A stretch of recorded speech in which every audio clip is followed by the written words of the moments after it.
chocolate highlights. It is melanin perfection. We met in a memory between life and death. It is a place where I sing with my ancestors from the Nguni nations of the South. My skin is a gift of creation. It is not a racially forgotten mist that they can poke and prod, taste and touch, measure and weigh. My skin is blueberry brown with dark velvet undertones. It is the infinite shades of brown. It shimmers from the secret silver kisses of the moon, an aging blanket of dignity which sang sweet tales of the eastern Swahili coast.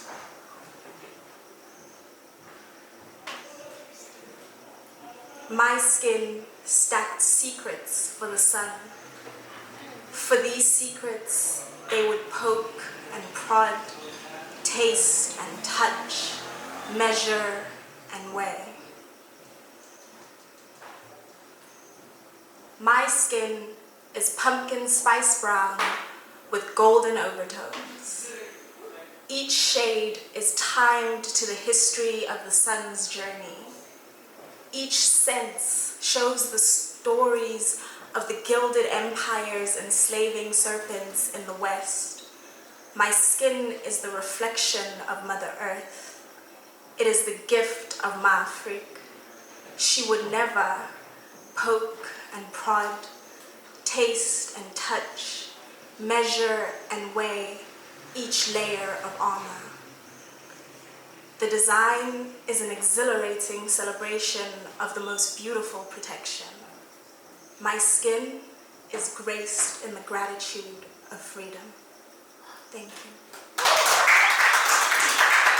I call this poem Dumb Cops because we are all dumb cops. If you look to your left and you look to your right, you should see a dumb cop. Dumb cops think they're clever. Dumb cops think if they wear nice clothes and speak fancy English, they are smart. Like, why would you use the word indubitably instead of course? Those are exactly the same words. And you using the other word doesn't change the context of what you were saying, you dumb cop. I do understand that the brain thinks by putting words to images, and the better your vocabulary, the greater your awareness. But if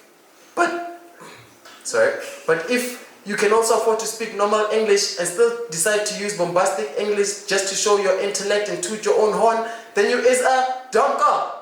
Because you can see that you're speaking to a dumb cop, and you using the big bombastic words confuses me, and when I'm confused, you are also confused, which results in all of us becoming dumb cops. So we must not judge other people, because through their birth, they came from dumb cops and were raised by dumb cops, resulting in everyone automatically becoming a dumb cop. There is a smart dumb cop. I mean, a smart dumb cop doesn't mean a good dumb cop, and a dumb cop doesn't mean a bad dumb cop. It just means that dumb cop is unique to his or her dumb copness.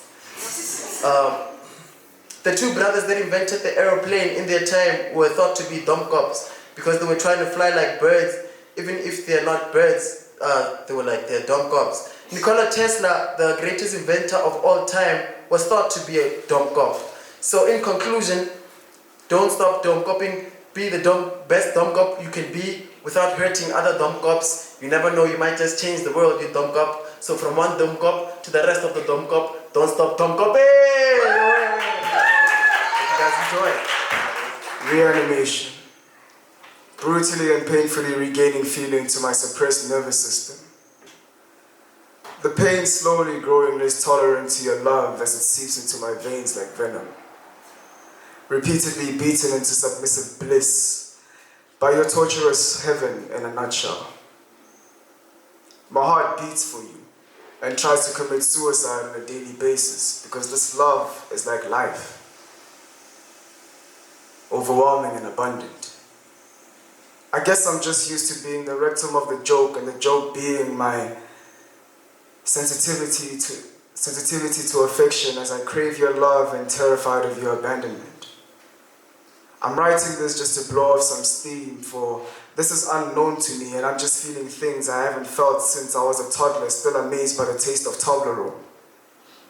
Your love is brutally effective, breaking down my walls and shoots love at my heart with extreme prejudice, and warms my heart, not with its own blood, but with your warm embrace. Thank you for awakening me. I just came back from the dead, and I apologize for the visions I still have from the other side. Kind. My brother and I were never my father's favorite people. At a tender age, we had to walk ourselves to and from school and also teach ourselves how to be men when we grew up.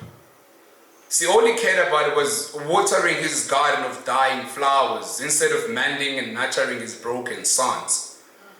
His vegetables were more important, and his lilies deserved more tender, loving and care, while we were living in limbo, constantly seeking refuge in my mother's broken heart, being foreigners in our own home. And for once in my lifetime, I wished I was a seed, my mother's womb a garden, so she can conceive the most beautiful flowers that he will ever see and be proud as a gardener, a father and man. See, I have always wished to see him stand up and fight for us, like he does for his vegetables when animals trespass through his garden. I wish you can say. I wish you could hear him yelling, only to fight for vegetables that he can simply plant back again. How beautiful. And that's why I have always envied his love for that stupid little garden of his, because it always took time away from us. But I have grown to understand him though. See, from his huge consumption of alcohol, spirits, of excessive smoking and venting when intoxicated, I've learned that he's been broken since childhood. He is a walking haunted cemetery, carrying heavy bags of pain buried within his grave heart. A ticking bomb set to explode any time. A garden of dead crops, crawling, crippling and seeking to be loved because his father denied him love too. See, sometimes I sit, wonder and question myself that what is it that our ancestors taught our fathers about love that they are afraid to show it? Because I fear the day that black men believe that not showing love to their sons only makes them strong and neglecting that it kills them inside. And sadly, that day now draws near. So Tata, Nala, Mbem and the If this poem happens to land in your hands or make melodic harmonies in your ears or a bit of orgasm in your eyes, if there's such a thing, I want you to know that I forgive you. From your dearly beloved firstborn son, Watson Horse. Thank you. And then, entities of judgment wave wounded ones like witchery over these fallen minds.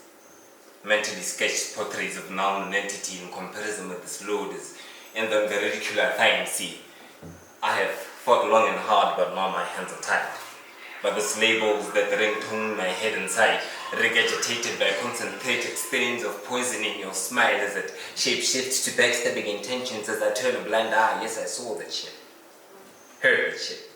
And classrooms considered a fool for I occupied the back seat, and the somebody said where the teacher was very easy to see.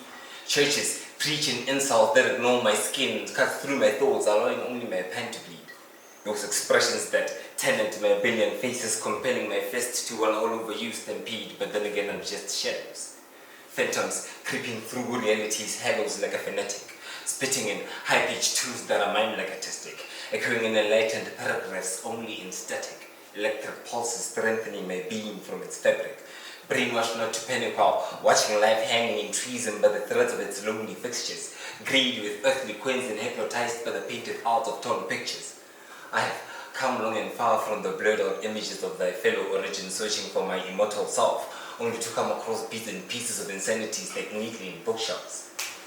They said my skin tone looks off so that I was shackled and locked in cages, subliminally, as I subconsciously replay my forefather screams stapled in those pages, consciously laying my life to conscientize of races, clear hate in all its traces, forming the illusion of life back to basics where kings and queens share eternal gazes and the young ones construct the future with the knowledge of themselves tattooed on their faces. And even though I tie up this vessel to pursue that glory, they cast me aside and call me nobody.